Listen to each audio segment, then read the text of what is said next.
नमस्कार दोस्तों, चलिए जानते हैं हरियाणा की 50 फटाफट बड़ी खबरों को सिर्फ 10 मिनट में। लेकिन उससे पहले यह वीडियो आप किस जगह से देख रहे हैं हमें कमेंट में जरूर बताएं।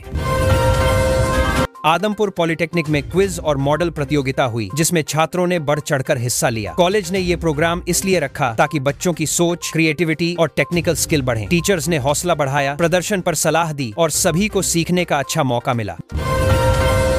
गुरुग्राम में ओल्ड मेट्रो प्रोजेक्ट की रफ्तार बढ़ी है। पहला पिलर बनाने के लिए खुदाई शुरू हो गई। पूरा काम 4 हिस्सों में बांटा गया है ताकि निर्माण सही तरीके से हो। लोग उम्मीद कर रहे हैं कि मेट्रो शुरू होने पर रोजमर्रा की यात्राएं आसान हो जाएंगी।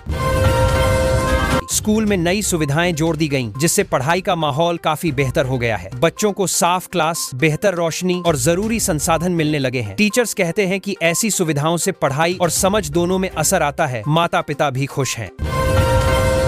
साइबर सिटी गुरुग्राम में प्रदूषण बढ़ने पर निगम ने एंटी स्मॉग गन लगा दी है। इसका मकसद धूल और जहरीली हवा पर काबू पाना है, खासकर निर्माण और ट्रैफिक वाली जगहों पर। लोग उम्मीद कर रहे हैं कि इससे सांस लेने में आराम मिलेगा और प्रदूषण कम होगा। मानेसर इलाके की हवा इन दिनों काफी खराब बताई जा रही है। फैक्ट्रियों, भारी वाहन और धूल के कारण पॉल्यूशन बढ़ा है। लोगों को खांसी और आंखों में जलन की शिकायत आ रही है। प्रशासन ने मॉनिटरिंग बढ़ाई और सुधार के उपाय करने की बात कही है। गुरुग्राम के बेसहारा कुत्तों की नसबंदी का काम जबलपुर की एजेंसी करेगी। योजना में पकाकर इलाज, टीकाकरण और नसबंदी शामिल है। लक्ष्य ये है कि समय के साथ सड़कों पर घूमने वाले कुत्तों की संख्या घटे और नागरिकों की सुरक्षा बनी रहे। कार्यक्रम चरणबद्ध तरीके से चलाया जाएगा। हरियाणा सरकार ने 2027 की जनगणना डिजिटल तरीके से करने का रोड मैप जारी किया है। मोबाइल ऐप और टैब के जरिए डेटा लिया जाएगा ताकि काम तेज और सटीक हो। अधिकारियों का कहना है कि इससे रिकॉर्ड सुरक्षित रहेंगे और रिपोर्टिंग भी जल्दी और आसान होगी। पानीपत में लगने वाला एथेनॉल प्लांट इलाके के लिए नई आर्थिक संभावना है। इससे रोजगार बढ़ेंगे और उद्योगों को नई रफ्तार मिलेगी। एथेनॉल के इस्तेमाल से प्रदूषण कम करने में भी मदद मिल सकती है। स्थानीय लोग उम्मीद कर रहे हैं कि प्लांट से शहर का विकास होगा। हरियाणा में आवारा कुत्तों और मवेशियों की समस्या को नियंत्रित करने के लिए प्रशासन ने सुप्रीम कोर्ट के निर्देशों के अनुसार कदम बढ़ा दिए हैं। नगर निकाय टीमें पकड़ धकड़ कर सुरक्षित शेल्टर में लेकर जाएंगी ताकि सड़क सुरक्षा और सार्वजनिक स्वास्थ्य बेहतर रहे। हरियाणा में गेहूं की बुआई लगभग पूरी हो चुकी है और किसान इस साल खुश हैं। मौसम ने साथ दिया, सिंचाई बेहतर रही और काम समय पर हुआ। किसान उम्मीद कर रहे हैं कि पैदावार ठीक ठाक होगी। कृषि विभाग ने उन्हें बीज और आधुनिक तकनीकों के बारे में भी परामर्श दिया है। हिसार में वकीलों ने महात्मा ज्योतिबा फुले की पुण्यतिथि पर श्रद्धांजलि अर्पित की और उनके समाज सुधार के कामों को याद किया। लोगों ने कहा कि फुले की सोच आज भी समानता और शिक्षा का संदेश देती है। कार्यक्रम शांतिपूर्ण और सम्मान के साथ संपन्न हुआ। हिसार के एक CSSC सेंटर में रात के समय चोरी हुई। चोरों ने ताला तोड़कर कंप्यूटर और कीमती सामान उठाए। सुबह पता चलने पर सेंटर संचालक ने पुलिस को बताकर रिपोर्ट करवाई। इलाके में सुरक्षा बढ़ाने और CCTV जैसी व्यवस्थाएं मजबूत करने की मांग उठ रही है। गुरु जम्भेश्वर विश्वविद्यालय की महिला फुटबॉल टीम ने खेलो इंडिया में अच्छा प्रदर्शन कर पदक पक्का कर लिया। खिलाड़ियों की मेहनत और फिटनेस से जीत मिली। कॉलेज और परिवार वाले खुशी जताते हुए जल्द ही सम्मान समारोह की तैयारी कर रहे हैं ताकि खिलाड़ियों का मनोबल बढ़े। हिसार में संजीव भोजराज ने नशे के खिलाफ बोलते हुए कहा कि नशा समाज के लिए बुरा है और इसे मिटाने के लिए सबको मिलकर काम करना होगा। उन्होंने युवाओं को जागरूक करने और परिवारों को सहयोग देने की अपील की ताकि नशे से जुड़े मुद्दे कम हों। हिसार के किसानों ने पानी और नहरों की सफाई की मांग को लेकर धरना दिया। उनका कहना है कि नहरों में जाम और गंदगी से सिंचाई प्रभावित हो रही है, जिससे फसलें प्रभावित हो सकती हैं। कई बार शिकायत के बाद भी तुरंत समाधान नहीं हुआ, इसलिए किसानों ने आवाज उठाई है।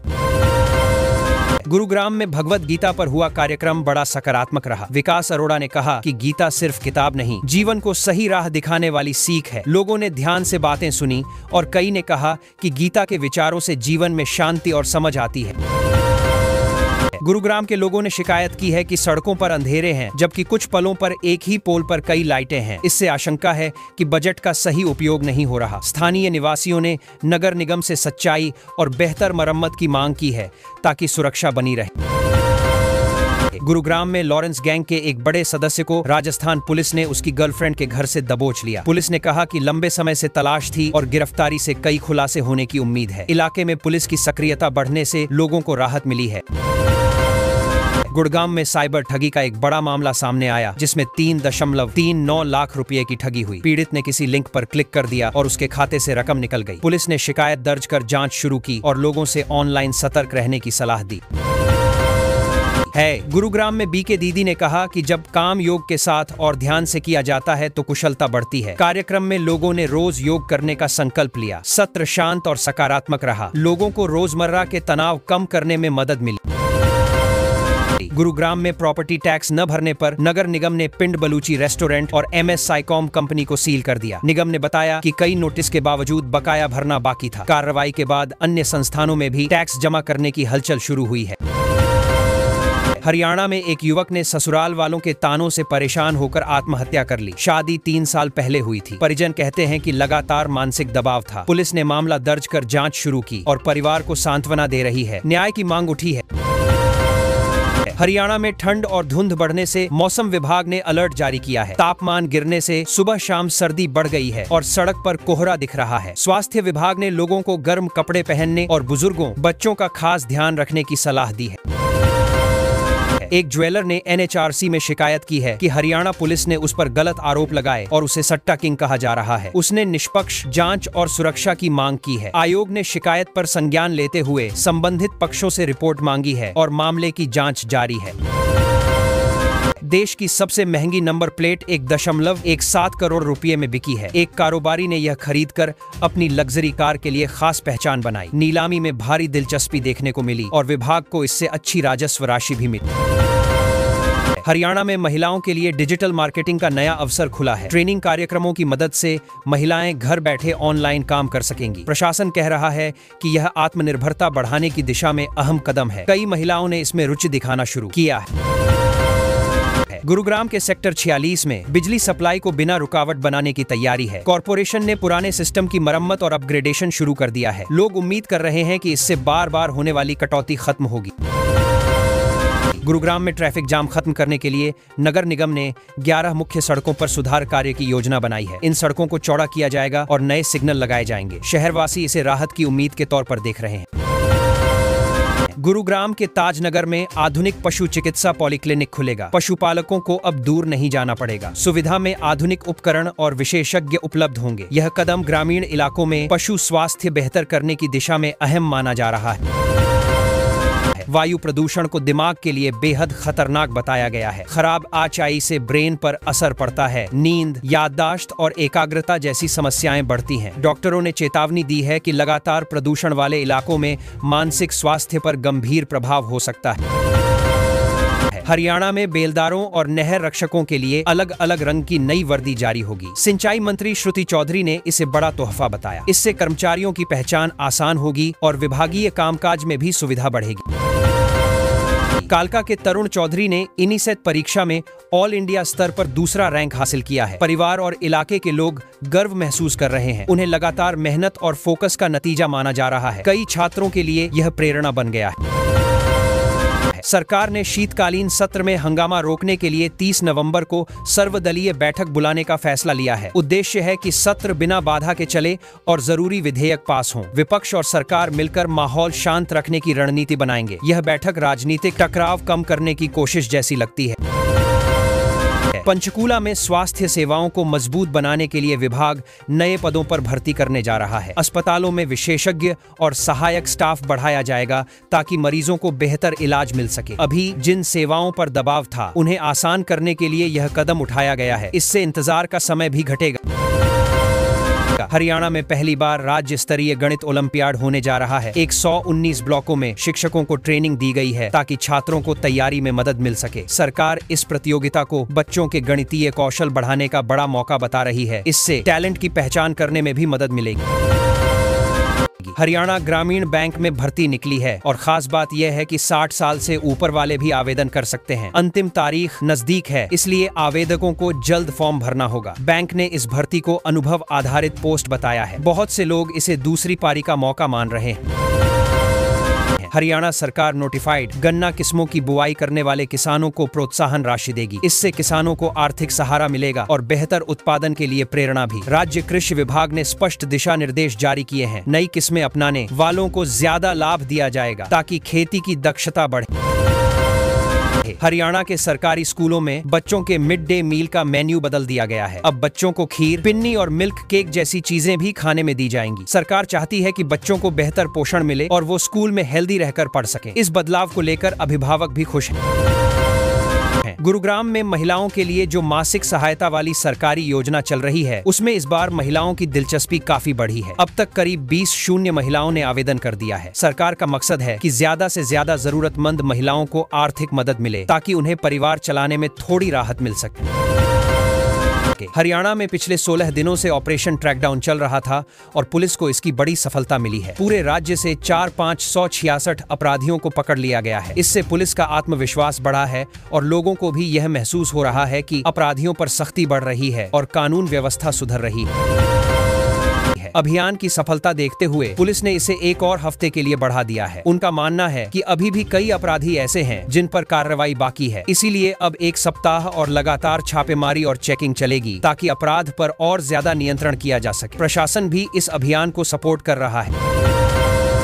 हरियाणा सरकार ने नवंबर को गुरु तेग बहादुर जी के 350वें शहादत दिवस के मौके पर प्रतिबंधित अवकाश घोषित किया है। इससे आम लोगों को इस ऐतिहासिक दिन को श्रद्धा के साथ मनाने का मौका मिलेगा। सरकारी कर्मचारी भी इस दिन छुट्टी का फायदा उठा सकेंगे और धार्मिक कार्यक्रमों में शामिल हो पाएंगे। फरीदाबाद के सीकरी इलाके में एक निर्माणाधीन 3 मंजिला इमारत अचानक गिर गई, जिससे आसपास के लोगों में भगदड़ मच गई। राहत और बचाव टीमें तुरंत मौके पर पहुंची और मलबा हटाने का काम शुरू हुआ। माना जा रहा है कि निर्माण के दौरान किसी तरह की लापरवाही या कमजोर ढांचा इस हादसे की वजह बना।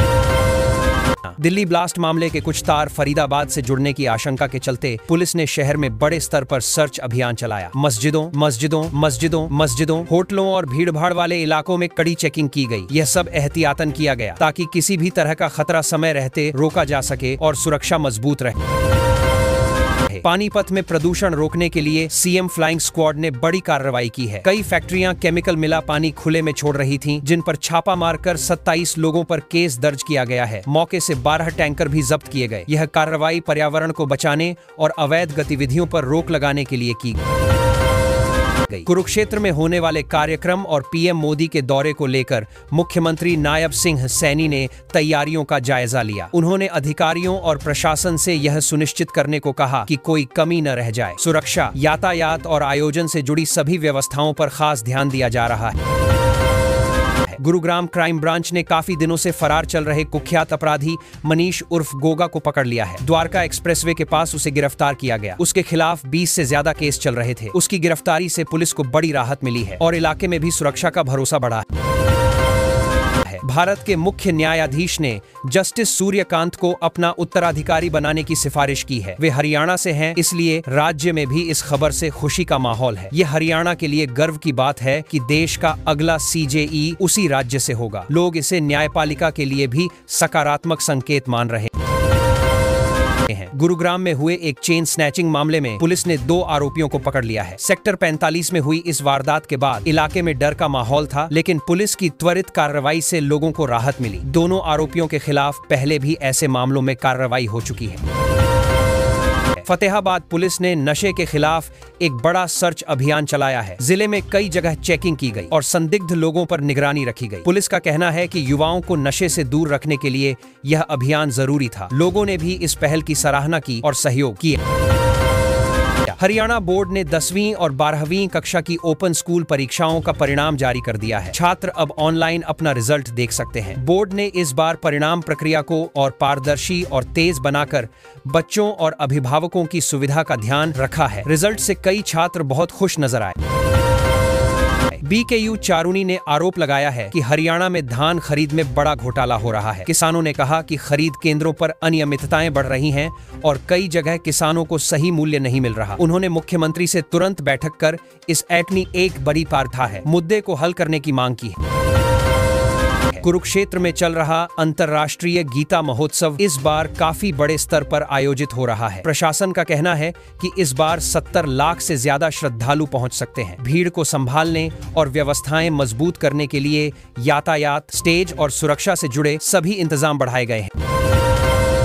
फतेहाबाद शिक्षा विभाग ने मेधावी छात्रों के लिए मुफ्त आईईट और नीट कोचिंग की सुविधा शुरू की है। इसके लिए छात्रों से आवेदन मांगे गए हैं। यह कदम उन बच्चों के लिए बहुत मददगार साबित होगा जो पढ़ाई में अच्छे हैं लेकिन महंगी कोचिंग का खर्च नहीं उठा पाते। दक्षिण हरियाणा में ठंड का असर लगातार बढ़ रहा है।